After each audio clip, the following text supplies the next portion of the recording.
నమస్తేనా. నమస్తే అన్న. రామ్ చరణ్ మాస్ లుక్ లో రిలీజ్ అయినటువంటి పెద్ద టీజర్ ఎలా అనిపించింది, నీ ఎక్స్పెక్టేషన్స్ ఊర మాస్ అన్న.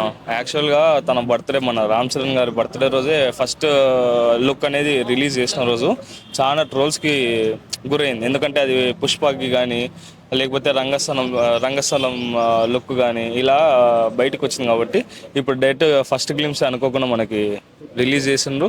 భారీ ఎక్స్పెక్టేషన్స్ మధ్యలో ఫస్ట్ గ్లిమ్స్, చాలా హై ఎక్స్పెక్టేషన్స్. భారీగా ఉంటుంది అన్న ఫిలిం అయితే. ఫిలిం భారీగా ఉంటుంది. దాని తర్వాత ప్రొడక్షన్ వాల్యూస్ కూడా ఎంత రిచ్గా కనిపిస్తున్నా మనం చూసినాము. ఏఆర్ రెహమాన్ బ్యాక్గ్రౌండ్ స్కోర్ కూడా వాంచి పడేసిండు.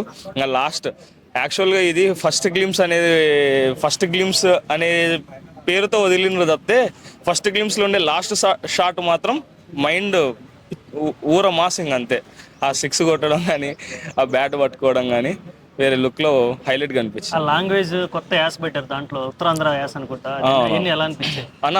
యాక్చువల్గా మనకి అది గెటప్ అంటే మన రామ్ చరణ్ గారి గెటప్ చూసినప్పుడే అర్థం చేసుకోవచ్చు. అది ఊర మాస్ లాంగ్వేజ్లో ఉంటుంది. ఊర మాస్ క్యారెక్టర్లో తన ఎలివేషన్ కూడా అట్లే ఉంటుంది. కాబట్టి ఖచ్చితంగా హైలైట్ ఉంటుంది. లాంగ్వేజ్ కూడా అంటే ఆల్రెడీ తను ఏదైనా సరే అన్న, ఇప్పుడు రామ్ చరణ్ గారు బాడీ ట్రాన్స్ఫర్మేషన్ కానీ, తన స్కిల్ ట్రాన్స్ఫర్మేషన్ కానీ సినిమాకి తను మార్చుకొని ప్రజలకు ఏ రకంగా అయితే మనం బెస్ట్ ఇవ్వాలని అనుకుంటున్నాడో, ఇది మనం దీనిలో చూస్తేనే అర్థం కావచ్చు. రంగస్థలం నుంచి మళ్ళీ మనకి త్రిబుల్ వచ్చి ఇంకో లాంగ్వేజ్, త్రిబుల్ నుంచి మళ్ళీ గేమ్ చేంజర్లో ఇంకో గెటప్, గేమ్ చేంజర్ నుంచి ఇప్పుడు పెద్దకి, ఇవన్నీ ట్రాన్స్ఫర్మేషన్స్ మనకి ప్రజలకి ఏమైతే కావాలి, ఏదైతే చూపించాలనుకున్నాడో దాంట్లో 100కి 200% రామ్ చరణ్ గారు అనేది ఇస్తారు.